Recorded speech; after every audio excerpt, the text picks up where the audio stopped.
Ya pemirsa, dari gempa Sulawesi Barat kita ke musibah longsor Sumedang, Jawa Barat. Pencarian korban tanah longsor di Kecamatan Cimanggung, Sumedang, Jawa Barat masih fokus pada 16 orang korban hilang yang masih tertimbun longsor.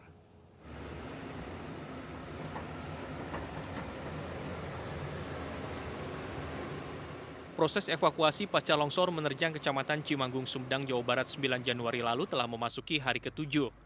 Pencarian dengan menggunakan alat berat difokuskan pada 16 korban hilang yang diduga tertimbun longsor. Pencarian dibagi pada 4 sektor, diantaranya area lapangan voli, gedung TK untuk membersihkan material membuka akses jalan, dan belakang Masjid An-Nur. Ya, hari ini 4 sektor, alat berat ada 4, kemudian juga alkon yang kita gunakan ada 3. Mudah-mudahan ini bisa maksimal di hari ke-7 ini sehingga banyak temuan korban atau semua korban yang masih dalam pencarian bisa kita temukan di hari ke-7 ini. Hingga Jumat siang data sementara di posko gabungan, 24 orang ditemukan meninggal dunia sementara 16 lainnya masih dalam pencarian. Petugas juga menyemprotkan disinfektan di sepanjang jalan area longsor untuk mencegah penularan penyakit. Dari Sumedang, Jawa Barat, Beben HVA iNews melaporkan. Ya pemirsa, evakuasi korban banjir di Kecamatan Tempurrejo, Jember, Jawa Timur terpaksa dilakukan dengan perahu karet. Namun karena minimnya perahu karet, sebagian warga terpaksa mengevakuasi keluarganya dengan cara digendong menerobos banjir.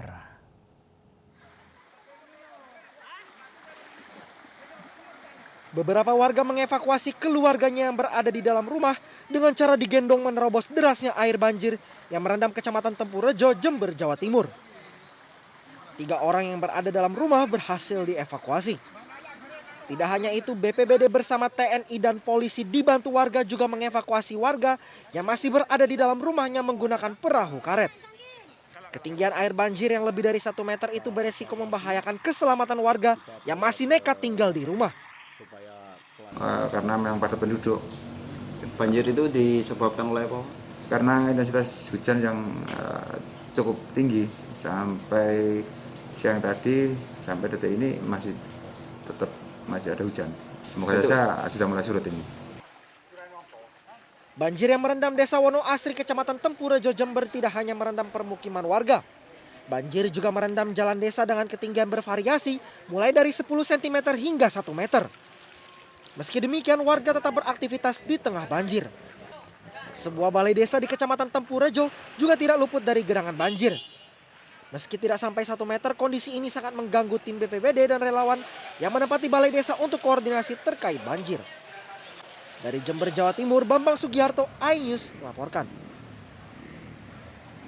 Sementara itu pemirsa, 20 dusun dari 10 desa di Kecamatan Ngabang, Landak, Kalimantan Barat hingga hari ini masih terendam banjir. Tingginya intensitas hujan di hulu sungai membuat ketinggian banjir terus bertambah.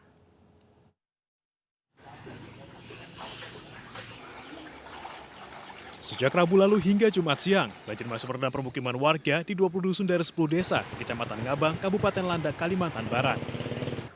Banjir bahkan semakin tinggi karena masih tingginya curah hujan di hulu sungai.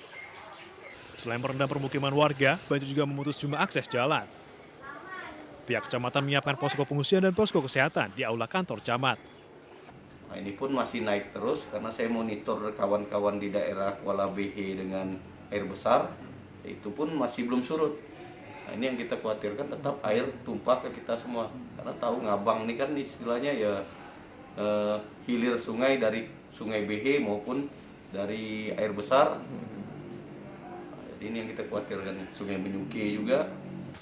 Pihak kecamatan masih berkoordinasi dengan BPBD dan juga Dinas Sosial Kabupaten Landak terkait mekanisme penyaluran bantuan.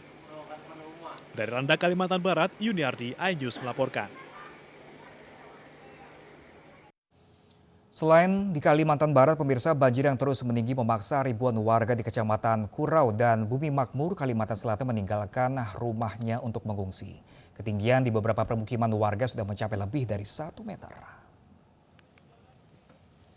Menggunakan truk, tim gabungan penanggulangan korban banjir melakukan evakuasi korban banjir di pelosok-pelosok desa di Kecamatan Kurau dan Kecamatan Bumi Makmur, Kalimantan Selatan.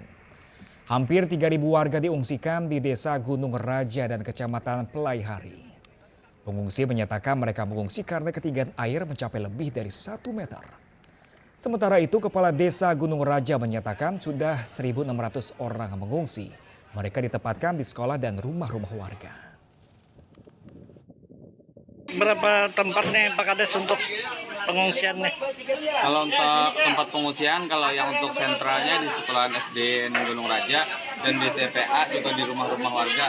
Kalau jumlah pengungsi, kalau kemarin sore terdata 1.600. Kalau hari ini kemungkinan ini datang lagi, barusan datang 7 orang, datang terus pakai mobil.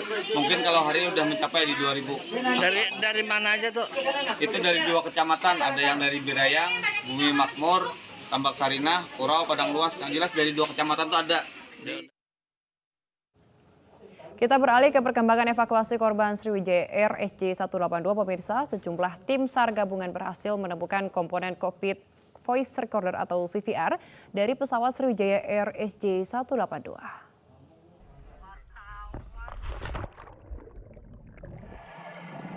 Proses penyelaman dilakukan dengan mengikuti pemetaan alat deteksi bawah laut milik Badan Pengkajian dan Penerapan Teknologi Republik Indonesia. Sementara tim SAR gabungan telah menemukan komponen cockpit voice recorder atau CVR berupa casing dan baterai. Namun bagian memori CVR masih dalam pencarian. CVR ini merupakan bagian penting dari pesawat Sriwijaya Air SJ182. 12.05 penyelam di Surabaya menemukan material ya. Ini kemarin ditemukan. Ini harapan saya simpan di sini walaupun sudah saya laporkan ke Basarnas. Karena harapan saya pagi ini kita temukan cockpit voice recorder. Nah ini badannya, ya. Barangnya sudah kita temukan.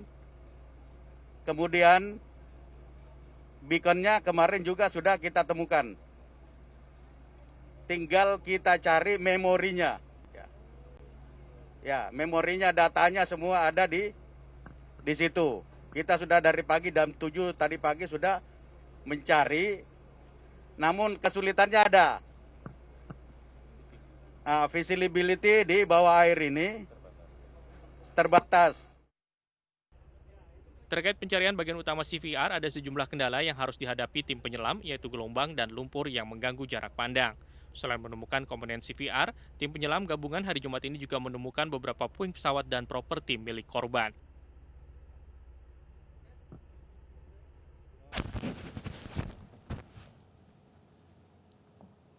Ya, pemirsa, selain CVR, penyelam Denjaka TNI Angkatan Laut juga berhasil mengevakuasi bagian pesawat yang diduga turbin gas untuk listrik milik Sriwijaya Air SJ182.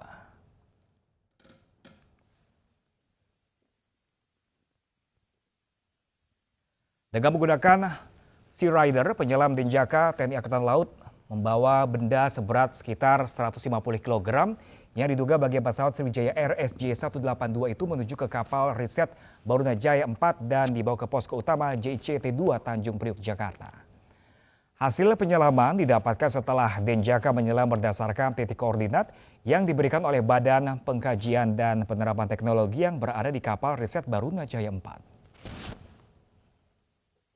Penemuan barang ini, Mas, jadi kan setelah kami dikasih titik koordinat, kami turun, barang ini tuh berada di arah selatan dari titik kita turun, sekitar 15 meter lah, 15 meter dari titik kami turun, barang tersebut ditemukan.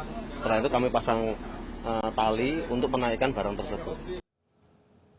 Ya, pemirsa, suasana haru mengiringi kedatangan jenazah Fadli Satrianto, co-pilot Nam Air, salah satu korban jatuhnya Sriwijaya Air SJ182.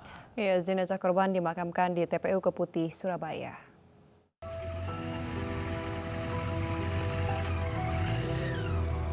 Jenazah Fadli Satrianto tiba di rumah duka di Jalan Tanjung Pinang, Surabaya, Jumat siang.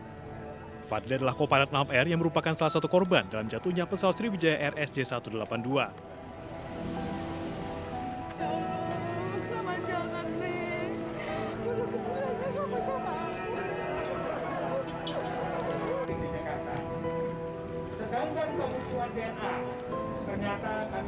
Kedatangan jenazah Fadli disambut isak tangis keluarga dan sahabat korban.